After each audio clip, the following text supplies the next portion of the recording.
Ladies and gentlemen, how are you doing? It's 20 past 8 p.m. in the evening. It's a lovely evening out there. You're here with myself, Conor Cavanagh. And me, Sam McMahon. And we are here for the second one now, I think. Second Tall Tales podcast. This is the second one now. Yeah, there was no story in the first one, though. There was no sent-in story in the first one. No, we were just doing the broadcast between ourselves. But we're here today anyway to get this back going. We have a handful of stories. Handful of stories from ourselves, from people who sent it in. Definitely. First and foremost, how have you been, man? Been fantastic. Like, we had some nice weather. I'm feeling good. Had some crazy food yesterday, actually. Oh, yeah? Yeah, man. I went to this, like, hidden Italian corner of Dublin. Okay. Yeah, my dad brought me. We were walking past and he was like, here, let's stop in here. I was like, all right, let's go. Went downstairs and I couldn't even read half the shit on the menu. It was only a one-page menu, right? Dude comes over and he's like, oh, you know what you want? I was like, not really. Like, and he's like, hold on, I have an idea. I'll whip you up something. And I was like, all right, man. I was like, I didn't know my pink skin shouted Italian. Like, so he brings out this pasta dish, man. It's boar. Boar pasta. Like, do you know what boar is? Yeah, man. Like the fucking wild pigs. Yeah, right. This motherfucker gets everything sent over from a small island that he lives in Italy. So he gets the boar sent over. He gets like the virgin olive oil. He gets all this stuff sent over from this small hometown, and then he cooks it here in Dublin. And like, I've never had boar before. Have you? Never. Man, how does it taste? I don't know. Like, I can't describe the taste, but my body, like, I went into the shivers. Like, I was like, move them shoulders, boy. It was unbelievable though. Yeah? Yeah, it was soft and tender. Like a good woman. Oh, yeah. Yeah, women, man. Yeah, I feel like you have a story about a woman this week. I may not. Like every week. No. What are you talking about? I don't get involved with women. I got up to a little crazy one on Friday night, man. Yeah, Friday night. I met a lady for a drink. And this woman is my ex's good friend. I'm not surprised. So if you could see my face right now, zero change. It's just the usual Conor. If she wasn't friends with any of your exes, then I'd be surprised. Be disappointed. Right. Yeah. And what happened? So just put a bit of atmosphere into this. This is a woman. This is a woman who I loved for 3 years, and her friend was always involved. Like, we were always kind of around each other. Okay, so we were out having a drink anyway, more or less, and getting kind of naughty, talking a bit freaky, like telling each other what we're gonna do, this, that, the other, and then we decided to go for a late drink. So we went to McGill's, McGill's one. Okay, late night bar in Dublin. Yeah. Opens at all hours. Mm-hmm. God knows what happens. Oh, so I get a phone call off Toig, which is one of the boys, and Toig's like, "Hey man, where are you?" And I'm like, "I'm just down with Lena." He's like, "Oh no way." He's like, "I'll be on my way down. We have a drink." I was like, "Definitely, man. Let's do it." So time passes, we meet up, have a drink, have a boogie, and we're just about to walk out the door. And I was like, "I'm gonna try it." I was like, "Toig, do you want to come home with us?" He's like, "Definitely, man." And I was like, "You know me, man." I was literally like, "What?" Say that again. And he's like, "Yeah, 100%." I was like, "Let's do it." So straight back down to my house. This is completely all unplanned, is it? Yeah, like, this completely. is in the spur of the moment. This was just for a drink, look. And Toig didn't bat an eye. He just decided, you know what, I'm going to go. Yeah, it was pure in the moment kind of thing. I'm not wearing a cap, but I tip my cap to Toig. And fucking mask off. That's what it was. But, yeah, so that's basically what it was. We went straight down. Cut a long story short, man, we had a half threesome. Half threesome? A half threesome. A 1.5 some? A 1.5 some. A 1.5 some. Yeah. And how did you have a 1.5 some? Well, how do I phrase this? It goes something like I couldn't get it up. It was something like them. Something like that. Yeah, technical difficulties. 100%. That was like I could not. There was no life in it. There was nothing there, like, at all. Nothing to be ashamed of, though. No, happens to the best of us. It was funny, man. It was worth it. In the best of times. Why was it worth it? Why? It was humorous, man. Like, I'm standing there. I just want to paint this out for you. So I'm going down, kind of having something to eat, right? Yeah. And I can't see anything, but I can hear everything, which is better because that leaves it just to my imagination. Then. Oh So- God. Yeah, exactly. So all I could hear is Toig's feet waddling across the wood, right? And he's like, I know he's like above me where her head should be, okay? And I can just hear. No way. Yeah. Tyke had juicy fruits. Unbelievable. What a lucky bastard. Yeah, that's a good one. So he's there, right? He's getting the business done. I'm doing my business, and she's like, "Okay, Connor, let's go." And I'm like, "No, no, Houston. We have a problem. yeah." I'm like, Roger, you got the intel? No, we don't have no intel for you, right? There's no intel there. So I'm like, Toig, help me out here, man. I'm like, get in there and get a job done. So I basically observed the two of them fuck each other. Just Were they aware that you were observing? yes, like 100%. Like me and Toig were chatting. We were like knuckle touching, and she's like staring intensely into my soul. I mean, like not looking into me eyes, like looking behind them. Like, through you. Like yeah, Whoa. I was a holographic image. Like, did she have like one of them fucking demon like possessed looks, or was she just genuinely looking at you? Like curiosity. Yeah, killed the it was motherfucking more of cat. a inquisitive kind of like. I wonder what he's thinking. I wonder does he like this? Like, And what were you standing there? Were you dressed or were you naked? no, or no. Just to paint the scene, right? I'm standing there with one white sock on my left foot, on my left foot, man, right? Just one, with no other clothes on, and I went on to pick up a glass of vodka, and then amongst this observation, I decided that I was gonna put a bra on the top of my head while I was watching them. Yeah. So I literally picked up a bra and I like clipped it underneath my chin. So Like it a was- Mickey Mouse, like yeah, that's exactly like Mickey Mouse ears, right? And I stood there with one sock on and a bra on top of my head with a glass of vodka in my hand, and I watched the two of them go at it.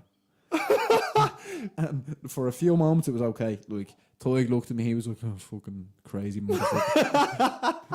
You know, one of them looks just like, "Oh, what are you?" And then Lena caught me gaze, and it was. I don't know if it was disgust or if it was just kind of like in awe, but it was one in between somewhere there, and she was like, "Take my fucking bra off your head now." the Tyke stopped pummeling away at any like point. literally stopped there when she said that and starts breaking his heart laughing, and then I just took it off and I like threw that. But that was I was so disappointed that the first time I had an opportunity for the threesome, And and it's gone. had technical difficulties, as you say. So, but it was so fun, man. Great moments make it the man. Maybe it wasn't the moment. This is why I haven't had a threesome yet. So I feel like the universe was telling you, okay, as much as you love Tyke, as much as Tyke would be a great candidate for a threesome, it's just not right. You know, it wasn't the right You time. need a curly-headed fuck whose hair matches his bush to Bush. go diving with you, to go into the depths and find really how much of a man you are. I want to find plankton. I want to find fucking everything down The there. shit outside the bucket, like. But speaking of ladies, we had an entry sent in to us. We did indeed. The first. The very first, and Connor has not read this entry yet, so this is No. brand new shampoo to him. Yeah. I have, and I haven't been able to stop thinking about it the last 2 days. Like, I genuinely can't believe it, and I've been in contact with the lady that has sent this in, and she has 100% hand on heart guaranteed me that this is the truth. And I can't wait to have her on the podcast because she seems like a person that me and you would definitely get along with. Like, Okay. she's I don't even know how to put it. I'll She's take that just as a good thing, fantastic, man. And she's 100% open with this being said. She's comfortable. she gives it from her point of view, which is, well, obviously it's from her point of view, but she gives her thoughts on different parts of it, which is really cool. She Okay. didn't just tell the story. She told how she felt. She gave her opinion. She kind of gives you a feel for the characters as well, which is amazing. Oh, that's like, cool then. Yeah, Yeah, and that's it was- pretty cool. It wasn't a quick story. Like, this is, y'all motherfuckers are going to strap in for this one, but it'll probably be worth it. Right, yeah. And most likely me and Connor will be stopping throughout it to discuss Oh, that's it. what's going on. That's how we do it. Yeah, it is. And after hearing the story, obviously, we're going to put the link for any of you motherfuckers to send in your stories, because that's what this is. Mm-hmm. It's a mix of our stories, our experiences, our views, and then yours and our take on that. So we get into this. Man, I'm anticipating to hear it. Yeah, I you're want to ready hear for this. this? Absolutely, man. Okay, so Connor has not heard this. Obviously, you motherfuckers haven't heard this yet. So she sent me an email, and it obviously came to the Tall Tales email, and she said, this is the title of the email. It's Love Holds No Bounds. Oh, I was like, okay. I was like, Powerful. I was like, cool, let's go. She's like, hey guys. Wait, let me move this just so I can get ready. Let me just full screen this motherfucker. There we go. She started off with, hey guys, I would say hope you're having a good day, but after meeting you guys about 2 weeks ago, I think a good day just doesn't cut it for you two, unless something completely bizarre happens. So let me start again. Hey guys, I hope you're having quite a fucked up day. I have a story that I haven't really shared with anyone, but after meeting you two, I think this is the best format to tell it. So last year, my auntie was getting married, and sometimes disastrous things can happen at weddings. What with all the families reuniting and the copious amounts of stress, alcohol and hairspray that comes with weddings. I prefer to observe... So I'm a very introverted person, and mingling really isn't my thing. I prefer to observe from afar and play out stories of the people that I see in my head, giving them roles and trying to conceive what their darkest mysteries and past holds. Man, already, I'm like, wow, like this girl is very similar to us. That's a very analytical person, Isn't what it? that is, yeah. And I really like it, because we do that all the time. Absolutely. We give roles to people constantly. Definitely, yeah. We always take ourselves out of situations and just make insane stories for people. Mm-hmm. So she goes, anyway, to set the scene, I had missed the actual ceremony due to an exam I had earlier in the day and was just getting to the reception the same time as everyone else. They were walking in and I went and noticed and was able to observe everyone entering the building in single file, like a very dapperly dressed army getting ready to chow down on their much deserved feast after a long campaign away. I was like, damn, I was like, this bitch can fucking describe the scene as well. Can't Words she? together all right, yeah. Man. She goes, where the fuck? Apologies. Then. So anyway, she goes, some look fatigued, some happy, and some impatient. But then I noticed the bride, whose day it was, and who looked a mix of stress and worry. I didn't think anything of it because even though it's one of the biggest days of a woman's life, they tend to dwell on every little detail. So hopefully ensure that everyone else has an amazing time, sacrificing her own enjoyment. Yeah, pretty fucked up, I know. Just adds to the stockpile of reasons why I don't understand humans. Man, she was spot on with this. I was like, wow. I was like, That's so spot true, on. isn't it? Like, it's very relatable. do you ever see, man, when you go to weddings, like, it doesn't actually seem that the bride enjoys herself until near the end of the night, which is just insane. Like, it's your day. Yeah, that's it. It's more of a like they're too concerned about what's going on and who's there and if they're enjoying themselves, like, And what other people are thinking about their wedding day. yeah. Oh, Yeah, that's ludicrous one. Ludicrous is the only way to explain it. Anyway, I'm just doing that thing where I drag on a bit. I'll try hurry up. Which, just for future reference, you guys should never try and hurry this up. No. You give as much detail and take as much space as you want. Like, this is a podcast. There's no time limit. Yeah. There's no space limit. Like, the more detail, the better for you motherfuckers. Me and Connor ravage detail. Yeah, if it's not you, it ain't real. It ain't real, motherfuckers. So in I go, greeted by the warm smiles of my dad asking me how my exam went. Me being me, straight-faced lied to the poor old man, saying that it went so well that I should be teaching that module, not sitting it. And he laughed and embraced me with a big hug. His slick Rick Grey suit didn't cushion the blow of guilt that I felt because I knew that I failed that exam and will be repeating it. But some things are better kept a secret and for me to deal with on my own. I then went into a cubicle to put on my dress that I had with me. Getting dressed in a cubicle. How ladylike of me. I was like, man, this girl is cool as fuck. Like, I was like, what? A sudden blow of anxiety hits me as I get to the end of my bag, and to my dismay, my heels were not there. but I was sure I had packed them earlier that day because I vividly remember looking at them, and with pure disgust as I lowered them into my bag. What the fuck was I going to do now? As I had no shoes to match my dress, and as I saw it, I caught a sight of my Beavis and Butthead Doc Martens that I've been wearing all day.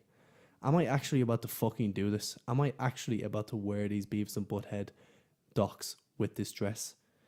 Oh, I am. So, man, I thought that was cool as fuck. I would love to see her. Like, Contemplation. yeah. I don't know why, but when she describes that, I feel like she has multicolored hair, or like not a normal color. Kind of retro little lady. Retro, yeah. Yeah. Retro spot on. Yeah, man. That's it. Like a World War II wedding dress with Yeah. Doc fucking Martens Oh, yeah. and Beavis and Butthead. That's it. Yeah, Retro. the coolest Now person in the room, man. That's it. Yeah. But doesn't act it. No. Or doesn't. It's a real John Wayne or fucking Ice cold. ice cold. Yeah. Ice cold. Like Charles Bukowski or something. Like, Yeah, you know how he'd be. in the Vanilla room. Luke. Right. Sorry, guys. So, instead of walking in and having that awkwardness and embarrassment of trying to find my seat in docks while having half conversations with family and friends and the friends of family, the worst may I add. Oh, I fucked that one up. Having half conversations with family and friends of the family, the worst may I add, all of this, oh, I remember when you were this height and blah, blah, blah. Like, yeah, motherfucker, I grew up, it's what we do. I was like, damn, I was like, what an animal. Anyway, I sit down on the window ledge outside the reception and wait for everyone to take their seats. So then I can eagle-eye find my empty seat from the door. Strategically speaking, as I'm waiting, I look over to see the best man smiling and reading what presumably is his speech in his hand. And as a single tear falls from his eye onto the paper, he crumples it up and shoves it into his jacket pocket. He then reveals a second piece of paper from his jacket, opens it and looks distraught as he rubs his balding head. Just then, my dad comes out and blocks my view and says, "It's all clear, boss," with a wink. Sometimes I think, how in the hell my dad turned out so damn cool being related to such a dysfunctional family. Like, most of them share more in common with Neanderthals than current day so-called evolved humans. Like, I just think she is so spot on. Yeah, that's so cool, man. Like, I don't know if you guys can relate to this, but there's a lot of families who are just living in the past. It's just so all ancient is the word. It's just Ancient thinking, isn't it's it? just ancient thinking is what it is. It's just ridiculous. Like, it's actually kind of, it's very ignorant in a way. No, and they can't see the bigger picture. No. They can't. And I think I think that's the safety net that kind of, when you get into family life, you stay put. Do you know what I mean? Like, the whole idea of buying a house and staying there for the rest of your life, that shit terrifies me, man. Man, me too. Like, that's terrifying. That's not secure. That's not like, No. that's That's like, early death in a way. Like, man, that's basically like, that is literally like accepting that now is your time. This is where you're going to rest. Like, this is where you're spending your final days. Like, considering how big the world is, how can you decide that I'm going to spend the rest of my life here? And like, I don't understand the people that like decide, okay, I'm going to live here forever and then just visit another country like 2 or 3 weeks of the year. Like, what? and especially, not only are they sacrificing their kind of adventurous side, but they're also sacrificing their inner side because they're spending time with a person. So the person and the house now is constantly there. Constantly, yeah. So you're actually sacrificing a lot of important things, making that kind of bond. Well, I was talking to my dad, right? And he broke it down perfectly. He was like, you should have 6 hours of work, 6 hours alone, and then 6 hours with family or 6 hours with friends or whatever the other 6 hours are. I was like, well, I think that's perfect because the work, depending on the work you're doing, if you're working on yourself, like we are at the moment, if you're working towards something that you're doing, it's not work, but you need 6 hours of that a day. Then you need 6 hours of reflection on yourself to work on yourself. That is if you're not working on yourself, you're working with someone else. And then 6 hours to like what we're doing, where you sit down with family, you sit down with friends, and you open up. I feel like each of them are, there's a balance. Oh, definitely. Like we said, do you know what I mean? Definitely. Yeah, I think that's a good idea. Yeah. Yeah. Well, let's get back into this. This is absolutely. going to happen a lot. You're going to have to get used to that, Yeah, but absolutely. it's okay.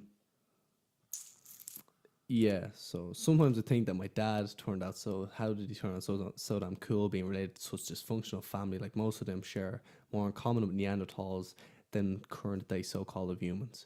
So I popped my head in the door and scoured the room for my seat, only to find my 9-year-old brother with a fidget spinner raised high in the air, pointing to a seat beside him. And what do you fucking know? I'm seated at the kids' table. I guess that's what you get when you try your best to blend into the background at every family event. You invariably get picked last, and in this case, last was the kids' table.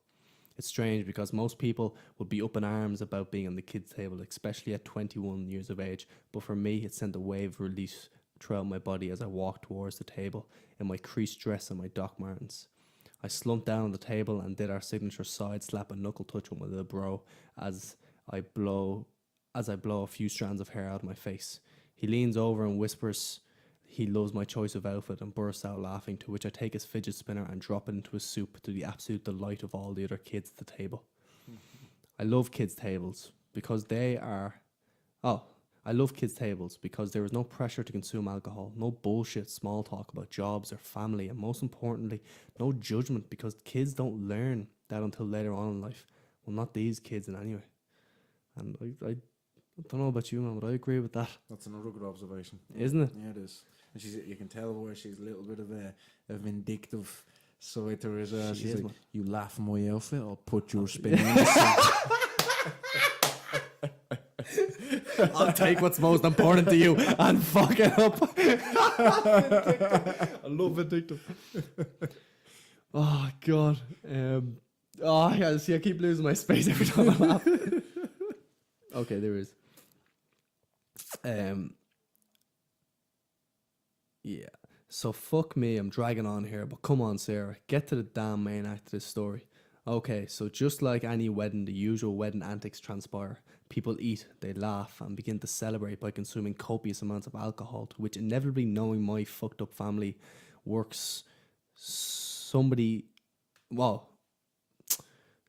consuming copious amounts of alcohol, to which inevitably knowing how fucked up my family is, somebody will get brave with enough help from their ally, Captain Morgan, and say something rude to somebody, and drama will ensue. I never understood drama, and human beings' nature to crave and enjoy it is another reason why I love the kids' table. The only drama that occurred the whole night was who had the best fidget spinner.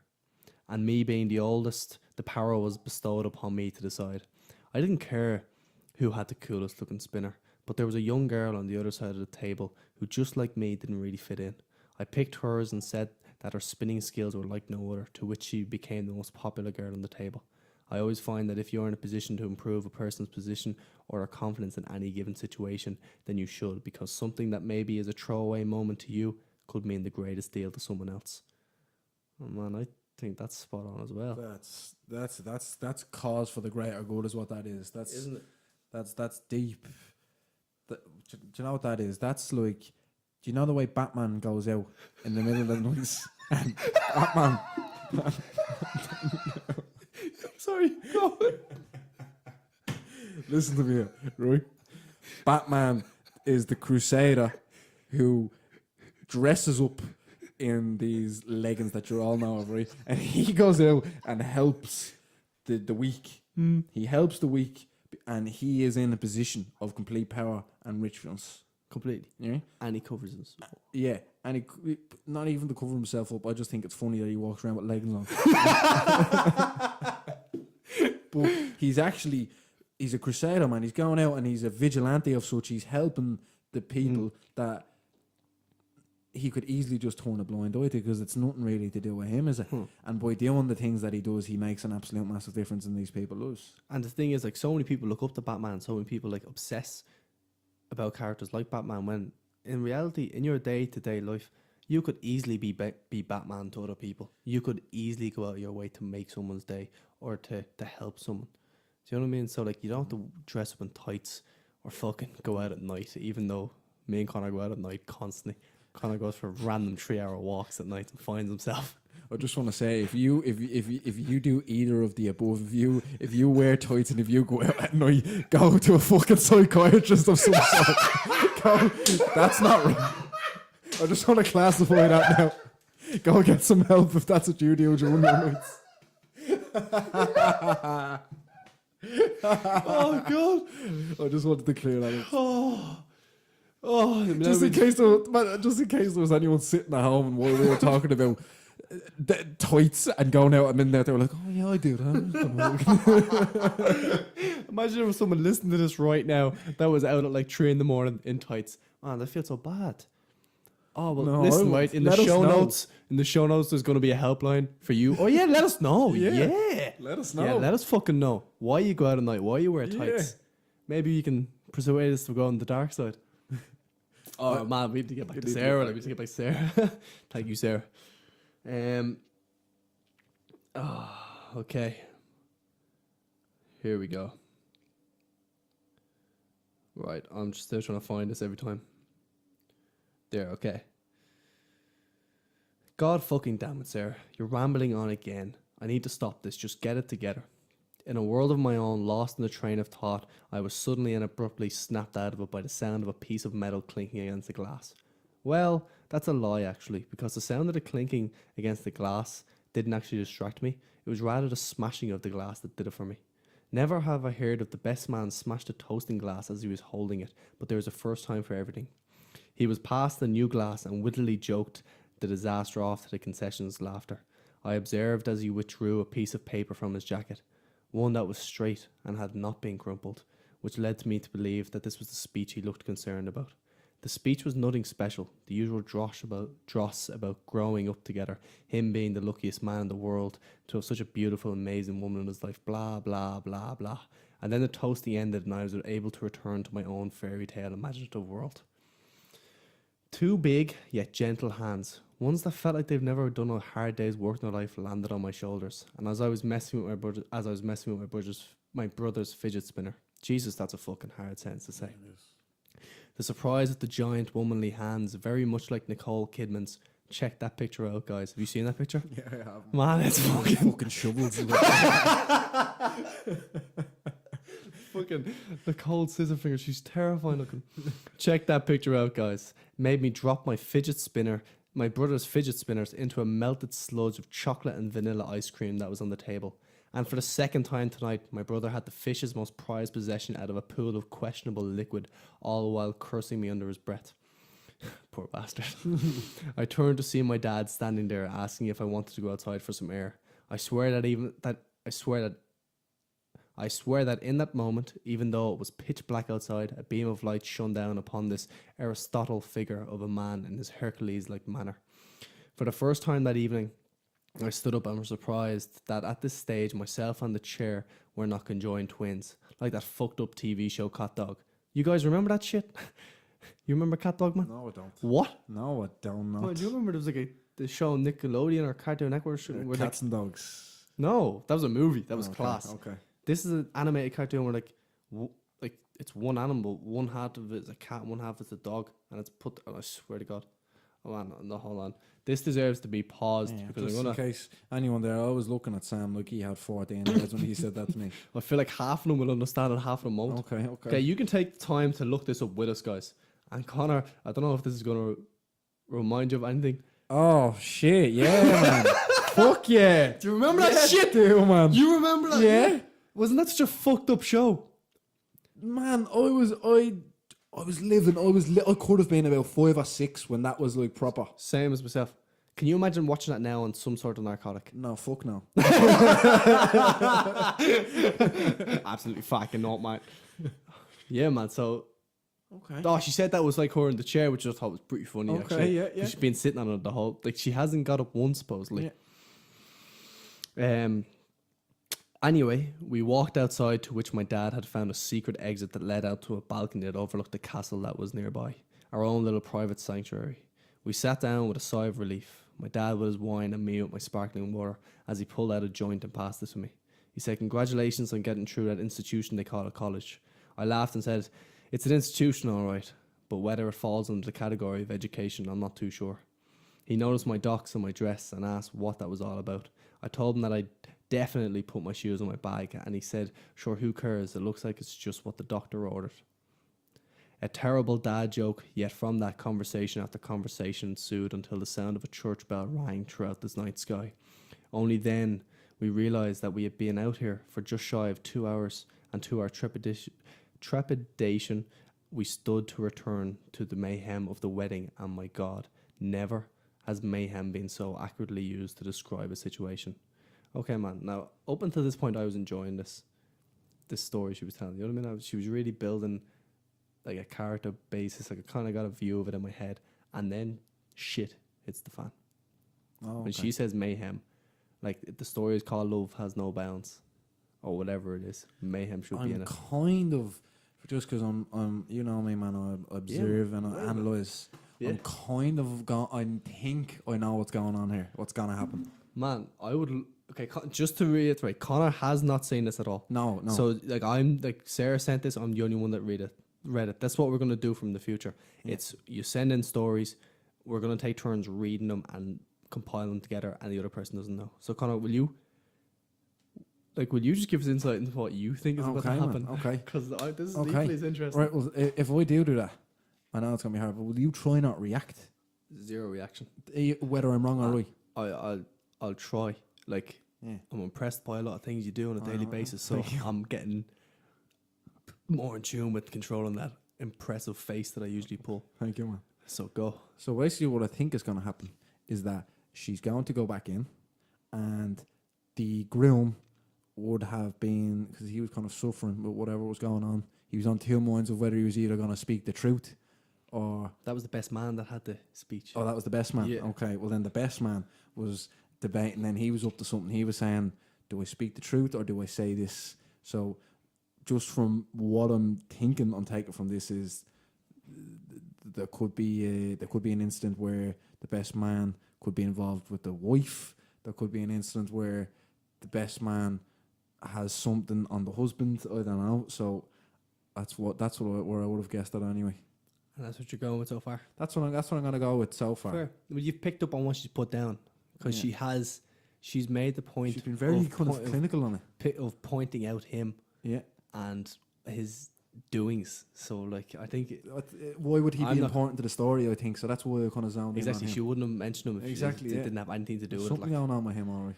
Okay, well then, so let me see, where is it gone?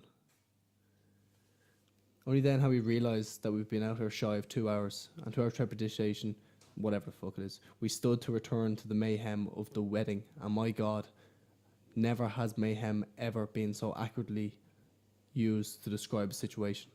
My dad pulled the door of the function open.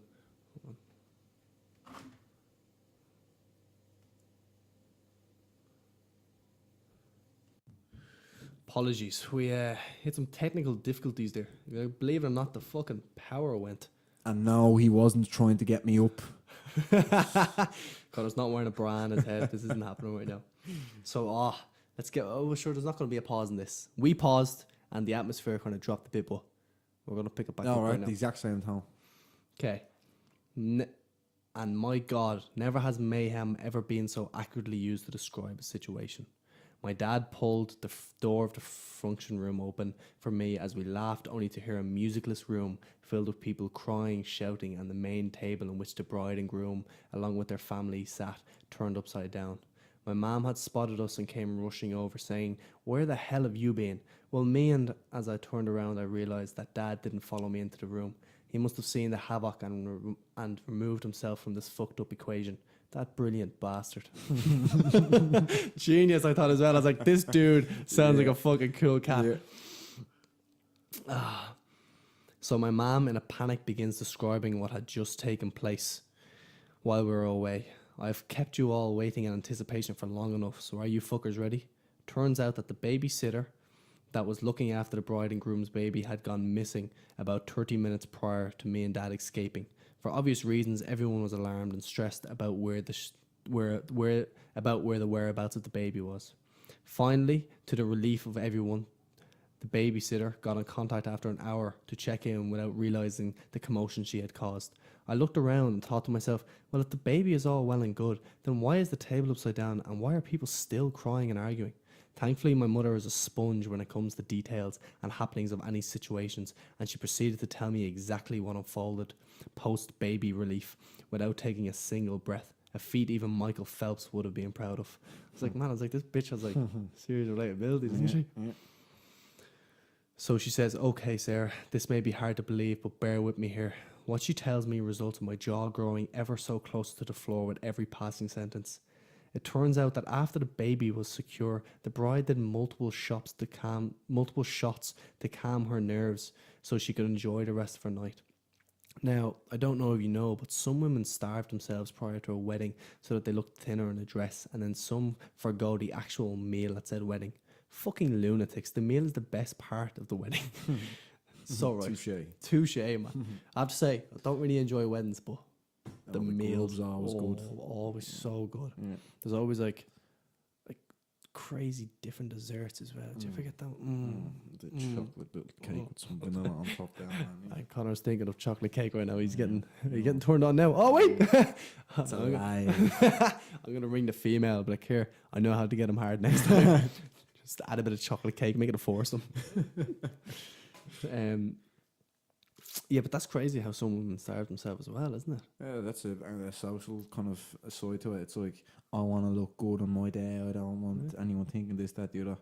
It is your day. Just go about it the way it is. Well, how does it not make sense that, like, I've seen videos of like brides and grooms before feminists fucking attack me here, like that faint and stuff, because obviously it's a mixture of starvation and stress, like. Absolutely, anxiety would be through the roof. Anxiety as well, yeah. Especially because you're kind of pressurizing the situation to be so perfect. Exactly, and you're putting your body through something that's not used to. Like you haven't fed it in a few days. Obviously, going to react. Definitely, to it, which is just, there's no energy to walk off there. If we ever get married, like, we're going on like a food adventure the day before. Yeah, I'm gonna be a bachelor, I reckon, man. Yeah, as soon as we self. Like, man, do you know what's gas? We say that now. We'll get handcuffed one day by love. Yeah. Even though we got a brief taste of it, but we don't understand it fully. But love is the dog from hell, man. Love is the dog from hell. It is. Why? Because have you ever seen a cute little puppy? Yeah, I have. Have you ever fucked with a cute little puppy? No, man. Don't do it. Oh. No, man. They'll never let you go. Yeah, of course. That woman is that cute puppy. And all you want to do is make some love to that cute puppy with your hands. Very well placed hand. I word. Before this got wrong. If you pause just before that. But yeah, so all you want to do is make some sweetness to the puppy. You fuck with the puppy, and that's a different story. That puppy won't forget you fucking with him. Therefore, you will be in the puppy's bad books. And that puppy carries that bad books everywhere. Puppies don't forget fucking shit that happened, man. No. We're definitely talking about women here, though. No, we're talking about puppies. I've never wronged a puppy before. We can't get attacked if we're talking about puppies. Very seriously, man. I've never harmed a puppy in my life. Oh, an actual puppy? No. No. Very sarcastically seriously now. Yes. I would rather hurt the woman. Yeah. I would rather strip a woman, make her walk down the biggest road in the country, butt naked, than even think of a bad thing to do with a puppy, man. I have to agree with you there, man. No, like, I've often thought, there's often been situations where I've restrained myself from smacking the shit out of a woman. But if a dog could bark at me and put me off for a good hour straight, and I wouldn't even think about her. No. Like, I dropped Alfie, who was like a small Yorkshire kind of terrier dog, and I genuinely felt like going to church. I'm not even religious, and doing Hail Marys. Yeah, filthy. Like dousing myself in holy water, and like, forgive me, forgive me, doggy God. Alright, we're totally getting off fucking topic now. Okay.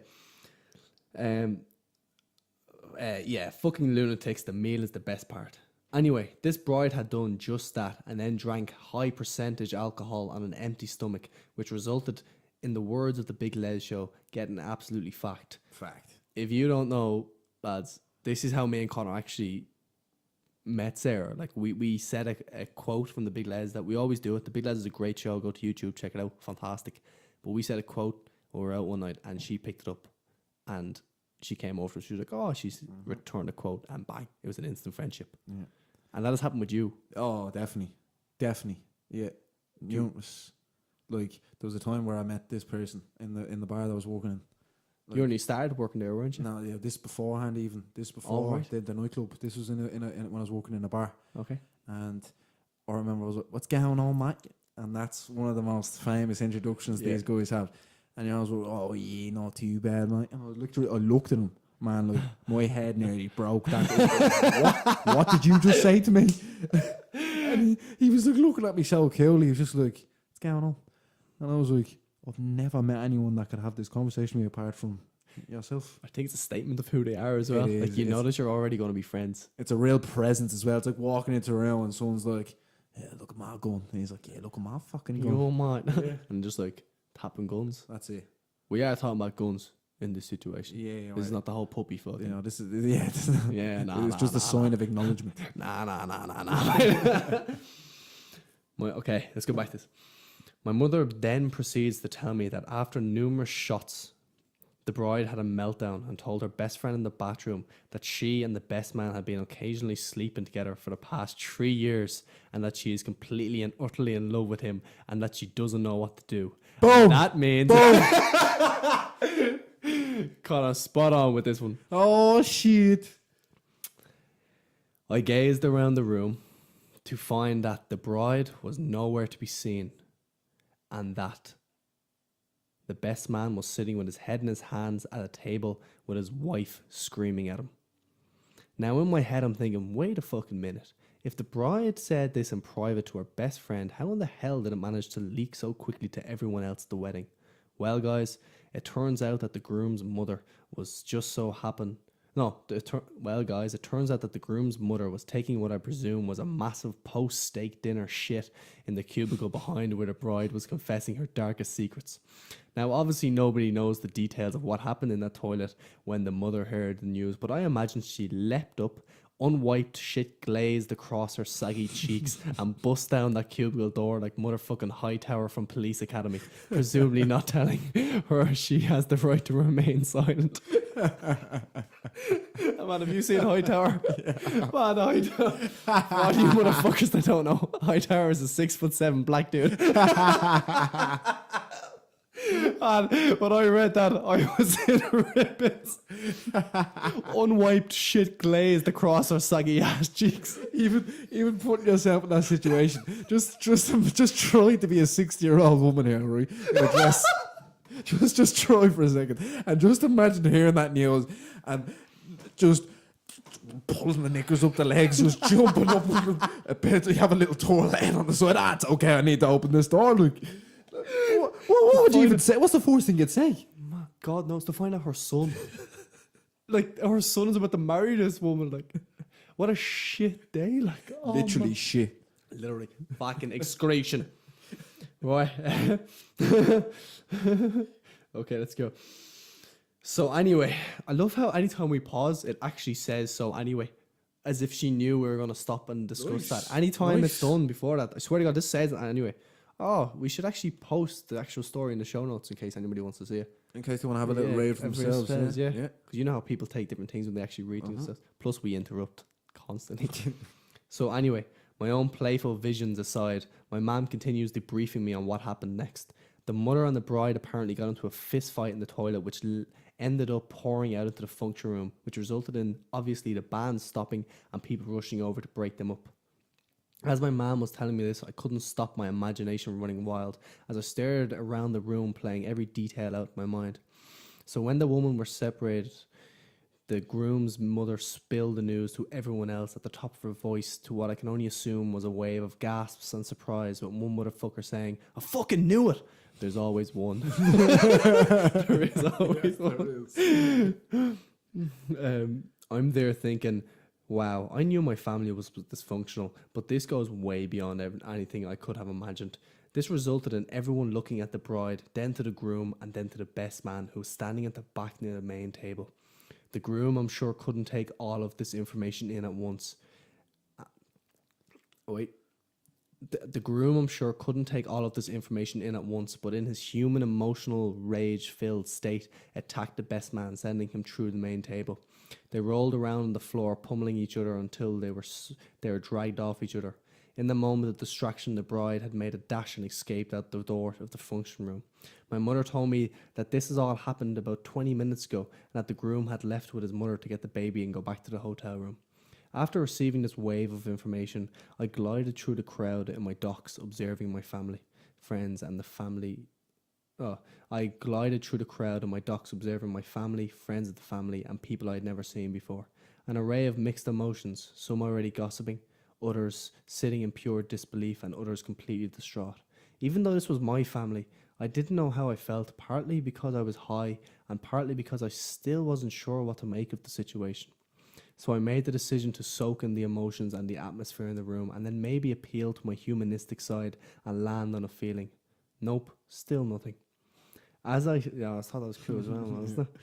As I was walking around, I came to the back of the main table to see a bit of paper sticking out of a jacket pocket. I bent down and slowly pulled it out to reveal the scrunched up piece of paper. My eyes widened as I realised that this was the best man's second speech. I raised my head to check that nobody was watching, and this is where being somebody who fades into the background can benefit you. I folded the piece of paper up and slipped it into the side of my docks and then pretended to tie my lace. I slowly arose and set my sights on the door and made my getaway. I jumped into a taxi and went straight home, making a deal with myself that I wouldn't open the piece of paper until I was in the safety of my own bed. Keys out and through my front door I fell as I ran up the stairs to my room. As I was about to habitually jump straight onto my bed, I noticed my heels that I was supposed to wear to the wedding with a note on top of them. I picked the note up and read just what the doctor ordered. That motherfucker, I said aloud, thinking of my dad. I was like, cool motherfucker. Cool motherfucker. Yeah. He knew she would have been more comfortable in them docks. Yeah. I thought that was a really cool moment. I lay down and read the speech. The groom had pen marks all over it with scribbled out words and words written over these scribbled as if he was trying to get exactly how he felt down on this page. The speech, unlike the one I heard previous, was filled with passion, heartfelt words, and full of celebration, but not towards the newlyweds. No, just towards the bride. He pours his heart out about how he deeply feels for her and how sorry he is to his best friend, that if he could choose any other woman he would, but she will always have his heart. The letter ends with the best man revealing that he got a blood test done and that the young 2-year-old baby is actually his. He then reveals that he wants the bride and the daughter to run away with him and that he will do whatever it takes to make this become a reality. At the end of the page lay a single tears drop stain.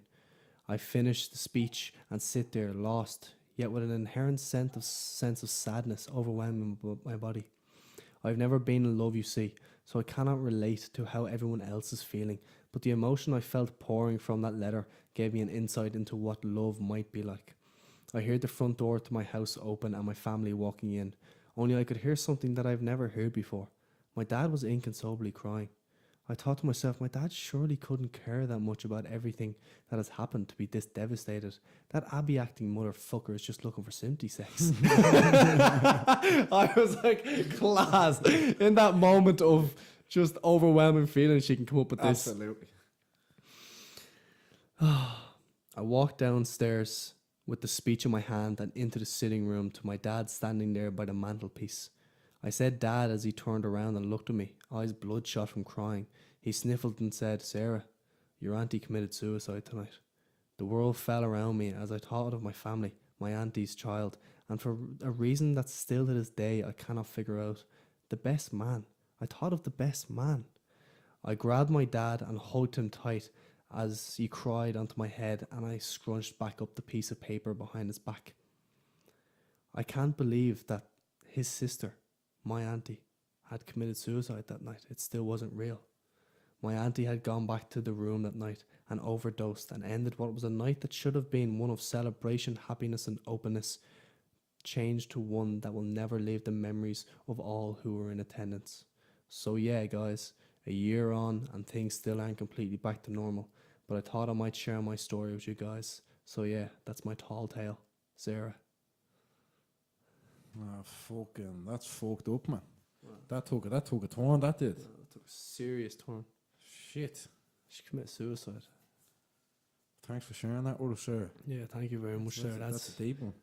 That is very deep. We're not going to give her a second name. We're not going to do any of that. We're just going to soak this in. Yeah. So that's... How do you even look at that?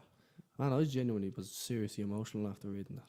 She caught me. I read it at a time when I was kind of frustrated or I was angry, and I was like, wasn't sure about something, and then I read it, and I was just like, it doesn't matter what I'm fucking frustrated about now or angry about. Like this shit is serious. Like stuff that happens like that. Definitely. But a story, man, a story like that. Yeah, like she's a very descriptive kind of creative person, very observational as well. Like it pays a lot of attention. She does. Just kind of does her own thing, lingers around. Like it's a nice way to be. Like It is.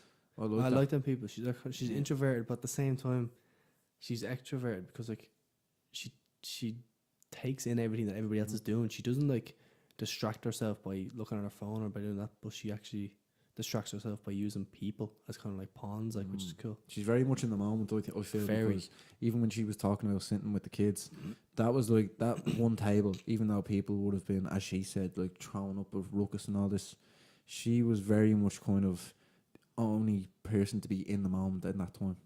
Absolutely. Because a lot of the other people were like, oh, let's impress, let's drink, let's talk bullshit to people we don't like. Whereas that table with the kids was genuinely enjoying themselves.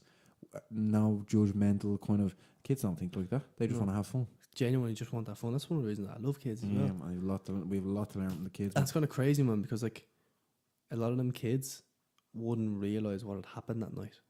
So like they would have went home and like it would have just been an ordinary night, even though they seen all this commotion, all this drama going around them. Yeah, which is like kind of fucked up in a way, but not really. That's man. That literally is like a little TV series. What was going on there? Like I got a vibe for that. I was like, this best man is up to no good, man. Yeah, you felt it straight away. Don't turn behind you. He's behind something. You're a pantomime. It's like a scary movie. Fuck me, Ray.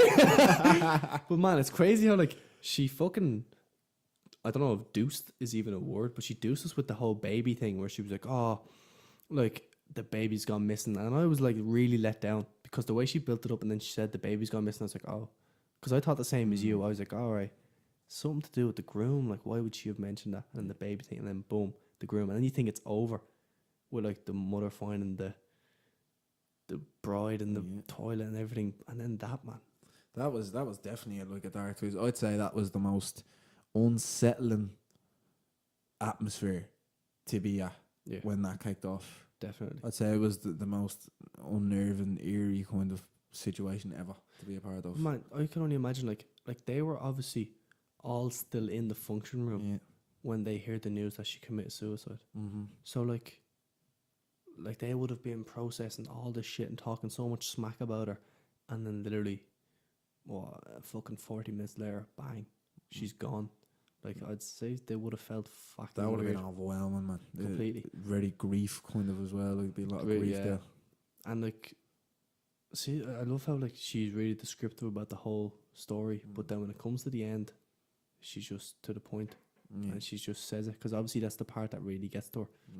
Like she must have like pondered this the last year. But man, I did like we met her 2 weeks ago. And did you sense any of this off her? No, well, see, that's because the only reason why is because I'm quite like that myself. Like as a very kind of energetic, happy person, it is that little. It's almost subconsciously put there because there's so much going on behind it.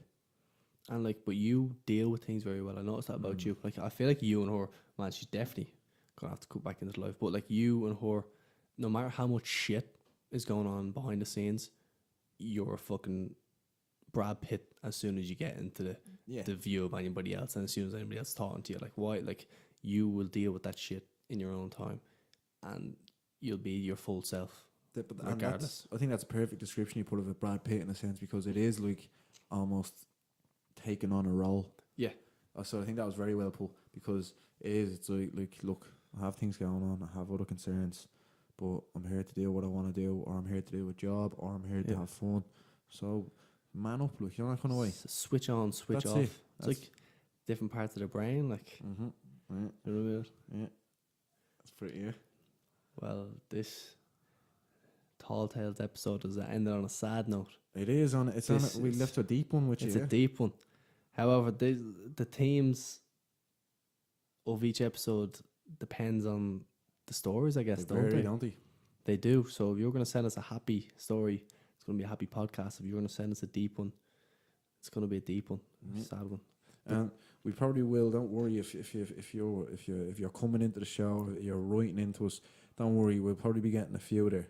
So if you don't hear yours in the first week after or 2 weeks after, just be patient with us. We'll try to get through as many as we can. Yeah, exactly. Because we will get a few. Definitely. And like some will suit our mood for that week, some won't. But if you put in effort, we'll put in the effort. Absolutely. Yeah. Well, that's what I want you. I want you to sit down, and I want you to write a descriptive story of whatever story you want to tell us. Yeah. It doesn't matter how outrageous, how rude, how it could be anything, as long as it's you. It's real. And that's that for this episode of Tall Tales. Yeah, it was a pleasure having you with us. We'll do our little sign off. Thank you from me, Conor Kavanagh. Thank you from me, Sam McMahon. And a special thank you to Sarah. Absolutely. Who's decided to be open and share with us today. Thank you for your tall tale, Sarah. Thank you for your tall tale, Sarah. Goodbye. Until the next one.